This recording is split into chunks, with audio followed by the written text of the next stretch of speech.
दलजीत जी, अभी आपको एक हफ्ते भी नहीं हुआ ज्वाइन किए हुए और निकाल दिया गया है, क्या कहना चाहेंगे इस विषय ये पे? द्वेष भावना के तहत मेरे को निकाला गया है। अभी एक दिन पहले ही हमारी जो अंदर बात चल रही थी और हमारे जो जीएम साहब हैं उन्होंने बुलाया था, मिस्टर मनोज रोहिला जी, उन्होंने बुला के सारे लोगों को ये बोला था कि हम भी पॉजिटिव चलेंगे, आप भी पॉजिटिव चलो, और 100% की बात कर रहे थे कि हम भी 100% देंगे, जो कि खुद तो 100% दे नहीं रहे हैं, लेकिन जो लोग हैं हमारे, जो कर्मचारी हैं, जो मजदूर साथी हैं, वो लगातार मेहनत कर रहे हैं। वो पहले भी करते थे, आज भी लगातार मेहनत कर रहे हैं और द्वेष भावना के तहत निकाला गया है। यानी 1/7 को मुकदमा लगा है, 1/7/2022 को। निकाला कब गया है?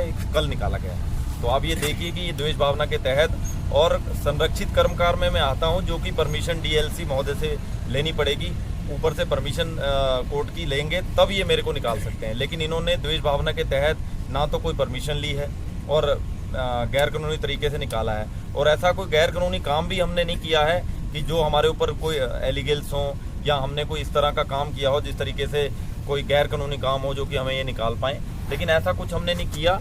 उसके बावजूद भी इन्होंने गैर कानूनी तरीके से कंपनी में इन्होंने जो तालाबंदी भी की थी, तो वो जब कोर्ट से शासन का आदेश आया तो फिर इन्होंने मजबूरन कंपनी खोली और ये खाली दिखावा किया है। कंपनी खोलने का जो इनका जो मकसद था, खाली जो हमारे यहाँ के जो डीएम महोदय हैं उनको दिखाया है कि भाई देखो, हम पॉजिटिव रूप में हमने तुम्हारे कहने पे कंपनी खोल दी, लेकिन कंपनी खोली है, खाली दिखावा किया है। और बाकी अभी जो कच्चा माल भारी मात्रा में आता था, यहाँ पर आपको दिखाएं, पीछे आप अगर दिखाना चाहें तो दिखा सकते हैं। यहाँ पूरी गाड़ियों की लाइन लगी होती है, लेकिन आपको एक भी गाड़ी दिखाई नहीं देगी।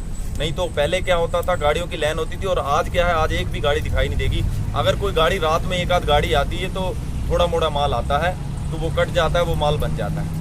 भारी मात्रा में ना तो ये काम माल दे रहे हैं, और शटर जो हैं या कंपनी के अंदर अभी भी जाम है, जो कि जिनकी रिपेयर चल रही है, मशीनें जो जाम हैं उनकी रिपेयर चल रही है। अभी तो कंपनी के अंदर खाली रिपेयरिंग का काम चल रहा है। बाकी अभी ये काम का जो है, अब जिस तरीके से होना चाहिए उस तरीके से ना तो ये खुद लोगों में मतलब जा करके जिस तरीके से पहले अपना जोश के साथ में जानबूझ के ये काम लेना ही नहीं चाहते हैं, और जानबूझ के हमारे ऊपर झूठे आरोप भी लगाते हैं कि हम घोसलो करते हैं, और काम ये खुद जानबूझ के कच्चा माल भारी मात्रा में नहीं दे रहे हैं, ताकि अगर हम देंगे तो ये काम कर देंगे तो फिर पॉजिटिव हो जाएगा, तो फिर कैसे होगा। लेकिन जानबूझ के ये इस तरह का जो है गैर कानूनी काम कर रहे हैं, और ये गैर कानूनी तरीके से हमें तालाबंदी के शिकार थे, तब इन्होंने अंदर कंपनी खोल करके अंदर लिया। उसके बाद में 7 दिन से पहले ही देख रहे हैं आप कि कल मेरे को अचानक से, हालांकि मैंने अपनी बात रखनी चाहिए, वो मेरी बात भी नहीं सुनी, और वो बिल्कुल 1:30 बजे, 2 बजे छुट्टी होती है कंपनी की, लेकिन मुझे 2 बजे से पहले ही 1:30 बजे कहा, और सिक्योरिटी वालों को मेरे पीछे लगा दिया, तुरंत आप जाओ, और अभी तुरंत आपकी कार्रवाई कर दी गई है, आप गेट के बाहर जाओ। हालांकि ऐसा प्रावधान है कि जब तक कोर्ट के आदेश नहीं होंगे अध्यक्ष को बाहर नहीं कर सकते, लेकिन फिर भी उन्होंने वो काम किया है, क्योंकि ये तानाशाही है, और ये तानाशाही जो है अब ये चलने नहीं देंगे। हमारी बात हो चुकी है, भारतीय किसान यूनियन से भी लगातार हो रही है, संयुक्त मोर्चे से भी बात लगातार हो रही है, और आवाम में इसका जवाब जल्दी ही देगी। सर, किसके थ्रू निकाला गया है, क्या प्रोसेस था, ये बताइए। बिल्कुल, वो जो हमारे ऊपर एएलसी श्रम कार्यालय में जो एक दिन का प्रदर्शन था, तो उनकी तरफ से बाल पंचायत थी, उसमें ये लगाया गया था एलिगेल्स की बच्चों को हमने ढाल बनाया।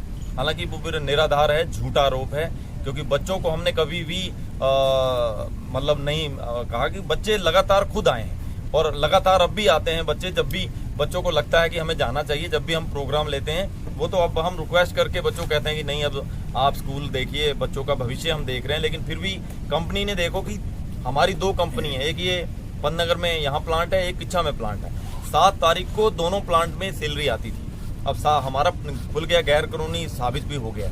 उसके बावजूद भी 7 तारीख को ना तो हमारे जो श्रमिक साथी हैं किसी को सैलरी दी गई है, और दूसरे प्लांट में सभी को सैलरी दी गई है। सर, जो मांगे थी अभी तक कितनी मांग? कोई मांग नहीं मानी गई अभी तक। जो हमारा मांग पत्र था उस पर कोई जिक्र नहीं हुआ है। ना हमें बुला करके, जो श्रमिक नेता हैं, किसी को भी बुला करके ये नहीं कहा गया कि आइए बैठ के निस्तारण करते हैं, बैठ के हल निकालते हैं।